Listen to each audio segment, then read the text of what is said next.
Lady Macbeth அப்படிங்கிற படத்தை பற்றி தான் பார்க்க போகிறோம். இந்த படத்தோட கதை என்ன அப்படின்னு பார்த்தீங்கன்னா, இந்த கதை வந்து 1865ஆம் ஆண்டு வட இங்கிலாந்தில் நடக்குது. அதாவது இந்த படத்தோட ஹீரோயின் கேத்ரின் ஒரு இளம் பெண். ஒரு 20 வயசு இருக்கும். அந்த பெண்ணுக்கு வந்து ஒரு 45 வயசுல ஒருத்தனுக்கு வந்து கல்யாணம் பண்ணி வைக்கிறாங்க. அந்த 45 வயசு ஆள் வந்து பார்த்தீங்கன்னா, அவங்க அப்பா ஒரு வயசான ஆளு. அந்த 2 பேர் தான் அந்த ஃபேமிலி. அது ஒரு பெரிய ஃபேமிலி, பெரிய வீடு. அந்த வீட்ல வந்து நெறைய வேலைக்காரங்கலாம் இருப்பாங்க. அது ஒரு பழைய அந்த ஜமீன்தார் மாதிரி ஒரு வீடு. நெறைய அங்க வந்து ரொம்ப ஸ்ட்ரிக்ட்டா வந்து இருப்பாங்க.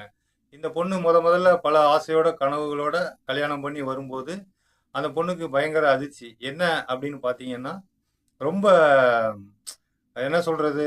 ரொம்ப வந்து கட்டுப்பாடு வந்து அந்த வீட்ல இருக்கு. உதாரணத்துக்கு அந்த பொண்ணு வந்து வீட்ல இருந்து சாப்பிட அந்த டைனிங் ஹாலுக்கு வரணும் அப்படின்னா, அதுக்கு ஒரு ட்ரெஸ்ஸு. நெறைய ட்ரெஸ் எல்லாம் போட்டு மேல வந்து ஒரு கவுன்லாம் போட்டு, பின்னாடி அந்த வேலைக்காரி வந்து ஒரு கயிறு அந்த இதெல்லாம் வச்சு இழுத்து புடிச்சு கட்டி, அந்த மாதிரி அந்த பொண்ண வந்து கூட்டு வந்து, இவங்க எல்லாரும் உட்கார்ந்ததுக்கு அப்புறம் தான் அந்த பெண்கள் வந்து உட்காரணும். அப்புறம் இவங்க சாப்பிட ஆரம்பிச்சதுக்கு அப்புறம் தான் சாப்பிடணும். இப்படி வந்து நெறைய கட்டுப்பாடு. நிக்கக்கூடாது, உட்காரக்கூடாது இந்த மாரி. இத விட வேலைக்காரங்க பார்த்தீங்கன்னா, ரொம்ப ஒரு அடிமைத்தனமா வந்து அந்த வேலைக்காரங்கலாம் இருப்பாங்க. அப்புறம் இந்த பொண்ணு வந்து குளிக்க வைக்கிறதுக்கு ஒரு வேலைக்காரி. அது பார்த்தீங்கன்னா, ஏதோ செங்கல் மாரி ஒரு கல்ல வச்சு முதுகெல்லாம் போட்டு பரன்னு தேய்க்கும். "என்ன இப்படிலாம் பண்றீங்க?" அப்படின்னு. இப்படிதான் வந்து ரொம்ப அதாவது ரொம்ப ஒரு அழுக்கு தேய்ச்சு குளிக்கிறதுக்காக அந்த மாரி விஷயங்கள்லாம் வந்து வச்சிருப்பாங்க.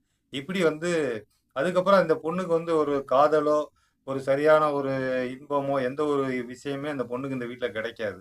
ஏன்னா, நீங்க அந்த படம் பார்த்தீங்கன்னா தெரியும்.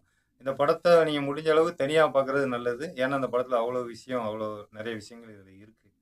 சரி, இப்போ அந்த கணவன் மனைவிக்குள்ள ஒரு பெரிய உறவு எதுவுமே இருக்காது. அவன் பெருசா இன்ட்ரெஸ்ட்லாம் எதுவும் காமிக்க மாட்டான். அவன் ஒரு ஒரு டிஃபரண்டான ஒரு ஆளு அவன்.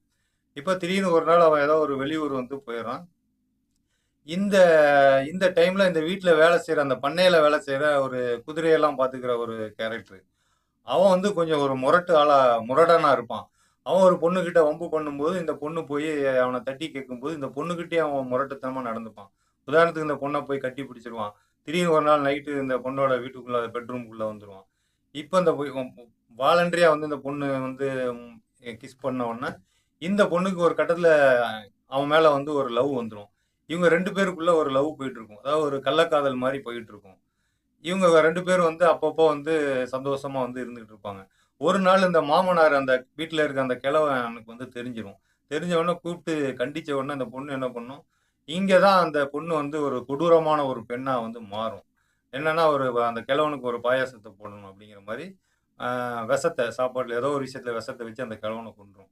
இதுக்கு வந்து அந்த வேலைக்காரங்க எல்லாத்தையும் வந்து இது வந்து கைக்குள்ள போட்டுட்டு, அவரு இயற்கையா இறந்துட்டாரு அப்படிங்கிற மாரி ஒரு டிராமா பண்ணிரும்.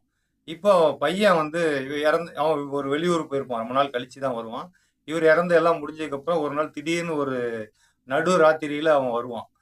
அந்த டைம்ல அந்த பொண்ணும், அந்த குதிரை வண்டிக்காரனும் வந்து ஒரு கள்ளக்காதல்ல வந்து இருந்துட்டு இருக்கும்போது, அந்த குதிரை சத்தம் கேட்ட உடனே டக்குன்னு என்ன பண்ணுவா, அந்த பொண்ணு வந்து அவன அந்த கள்ளக்காதலன் வந்து அந்த ரூம்லயே ஒரு இடத்துல ஒளிச்சு வச்சுட்டு, எட்டி பாப்பா தன்னோட புருஷன் வந்துட்டான் அப்படின்னோனே அவன ஒளிச்சு வைப்பா.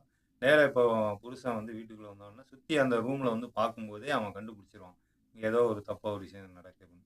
அது மட்டும் இல்லாம தன்னோட அப்பா இறந்ததுக்கு ஏதோ ஒரு சம்திங் இந்த பொண்ணு ஏதோ பண்ணியிருக்கு அப்படிங்கிற மாரி, வரும்போதே கிராஸ் கொஸ்டினா நெறைய விஷயங்கள்லாம் கேட்பான். கேட்டுட்டு அவன் வந்து, "நீ ஏதோ தப்பு பண்ற. இப்ப கூட அந்த ரூம்ல யாரோ இன்னொருத்தன் இருக்கான்." அப்படின்னு சொன்ன உடனே, இந்த பொண்ணு நேரா அவன "வெளிய வா" அப்படின்னு அவன வெளிய கூப்பிட்டோனே அவன் வருவான். வந்தவொடனே டக்குன்னு இவன் அந்த ஹஸ்பண்ட் அசர்ற நேரத்துல அந்த பொண்ணு ஹஸ்பண்ட வந்து அடிச்சிரும். அவனும் சேர்ந்து அடிச்சு, ஹஸ்பண்ட 2 பேரும் சேர்ந்து கொன்றுவாங்க. கொன்னுட்டு இதுக்கப்புறம் இவங்க 2 பேரும் அப்பப்போ ரொம்ப அந்த வீட்டுக்குள்ளேயே அவன் வந்து அதாவது ஒரு வேலைக்காரன் வீட்டுக்குள்ளேயே வந்து சாப்பிட்டு ஒரு முதலாளி மாரி இருந்து அப்பப்போ இவங்களுக்குள்ள அப்பப்போ சந்தோஷமா இருந்துட்டு இப்படியே போயிட்டுருப்பாங்க. நல்லா போயிட்டே இருக்கும்போது திடீர்னு பார்த்தா ஒரு சின்ன பையன் அந்த வீட்டோட உறவுக்கார பையன்னு சொல்லிட்டு ஒரு சின்ன பையன், அந்த சின்ன பையன பார்த்துக்கிறதுக்கான ஒரு வேலைக்காரி 2 பேரும் வந்திருப்பாங்க. இப்ப இவங்க வந்ததுக்கப்புறம் அந்த சின்ன பையன் வந்து இவங்க 2 பேரோட அந்த கள்ளக்காதலுக்கு ரொம்ப டிஸ்டர்பா இருப்பான். இப்போ ஒரு நாள் இந்த பையன் திடீர்னு எங்கேயோ வந்து போயிடுவான். போன உடனே அவன தேடி கண்டுபிடிச்சு நைட்டு அவன கூட்டு வருவாங்க. அவனுக்கு ஒரு காய்ச்சல் மாரி இருக்கும். அந்த காய்ச்சலோட அவன் படுத்திருக்கும்போது, இவளுக்கு வந்து இவ அப்ப யோசிப்பா. இந்த பையன் ரொம்ப டிஸ்டர்பா இருக்கான். நமக்கு எதுவும் பண்ண முடியல. அந்த லவ் அந்த அந்த கள்ளக்காதல் வந்து பண்ண முடியலன்னு சொல்லிட்டு, இந்த சின்ன பையனையும் வந்து தலையணை வச்சு அமுக்கி, அதுக்கு சப்போர்ட்டா இவனையும் வர வச்சுருவா. அந்த கள்ளக்காதலனையும் வர வச்சு, அந்த சின்ன பையன வந்து கொன்றுவா. கொன்னதுக்கப்புறம் அந்த கள்ளக்காதலனுக்கு இது வந்து இவனுக்கு வந்து அதிலேருந்து இவன் கொஞ்சம் டிப்ரஷன் ஆயிடுவான். ஐயய்யோ! நம்ம ரொம்ப தப்பு பண்றோம். இவ ரொம்ப வெறித்தனமா யாரையுமே பார்க்க மாட்டேங்கிறா. எல்லாத்தையும் போட்டு தள்ளுறா. வெறும் இந்த செக்ஸுக்காக இதெல்லாம் பண்றா அப்படின்னு சொல்லிட்டு, அவன் வந்து ஒரு 4 பேர் அந்த வீட்ல ஒரு 4 பேர் வந்திருப்பாங்க. அந்த டாக்டரு, பாதிரியார் இந்த மாரி வந்திருக்கும்போது, இவன் ஓப்பன் பண்ணிருவான். இந்த பையன கொன்னது இவ தான் அப்படின்னு. ஓப்பன் பண்ணோனே, இவ வந்து புத்திசாலித்தனமா என்ன பண்ணுவான்னா, இல்ல, இல்ல இவன் தான் வந்து அன்னைக்கு வந்து வந்தான். இவன் தான் பண்ணிட்டான். இவனும் அந்த வேலைக்காரியும் பண்ணிட்டாங்க. இவங்க 2 பேருக்குள்ள ஏதோ ஒரு இது இருக்கு அப்படின்னு ஒரு பொய்ய சொல்லி பழிய போட்டு, இவங்க 2 பேர் 2 வேலைக்காரங்க. ஒரு வேலைக்காரியவும், இவனோட கள்ளக்காதலனையும் ஜெயிலுக்கு அனுப்பிருவான். இப்போ எல்லாமே கிளியர் ஆச்சு. எல்லாரும் போயிடுவாங்க. இப்போ இவ மட்டும் இந்த வீட்ல வந்துட்டு தனியா இருப்பா. அவ்வளோ பெரிய வீடு. ஒரு செல்வாக்கான ஒரு குடும்பம். ஆனா, அங்க வந்து யாருமே இருக்க மாட்டாங்க. இவ மட்டும் இருப்பா. இவளோட காதல் அந்த கள்ளக்காதலுக்காகவும், அந்த செக்ஸுக்காகவும் மொத்த பேரையுமே வந்து போட்டு தள்ளி, ஒரு வேற மாரியான ஒரு பெண்ணா வந்து மாறி அங்க அப்படியே நிப்பா. படத்த இந்த இடத்துல வந்து இந்த படத்தோட டைரக்டர் யாரு அப்படின்னு பார்த்தீங்கன்னா, வில்லியம். இந்த படத்துல மெயின் ஹீரோயினா நடிச்சது யாரு அப்படின்னு பார்த்தீங்கன்னா, ஃப்ளோரன்ஸ் பக். அதுதான் வந்து அந்த கேத்ரீன் அப்படிங்கிற அந்த ஹீரோயின் கேரக்டர்ல வந்து நடிச்சிருக்காங்க. அடுத்தது வந்து காஸ்மோ சார்விஸ், அதாவது ஜெபஸ்டின் அப்படிங்கிற கேரக்டர்ல அந்த பண்ணை வீட்டுல வேலைக்காரனா, அதாவது ஹீரோயினுக்கு அந்த கள்ளக்காரனா வர்ற கேரக்டர். அடுத்தது வந்து அந்த கேத்ரின் ஹீரோயினோட கணவரா நடிச்சிருக்கிறது அந்த அலெக்சாண்டர் அப்படிங்கிற கேரக்டர் நடிச்சிருக்கு வந்து பால் பால் கில்டன் அப்படிங்கிறவர் நடிச்சிருக்காரு. அதுக்கப்புறமா வேலைக்காரியா நடிச்சிருக்கிறது வந்து நியோமி அக்கி அண்ணா அப்படிங்கிற கேரக்டர்ல வந்து அந்த வேலைக்காரியா வந்து நடிச்சிருக்காங்க. அதுக்கப்புறம் அந்த மாமனார் கேரக்டர்ல வந்து கிறிஸ்டோபர் ஃபேர்பேங்க் அப்படிங்கிறவர் போரிஸ் லாஸ்டர் அப்படிங்கிற கேரக்டர்ல வந்து அவர் வந்து நடிச்சிருக்காரு.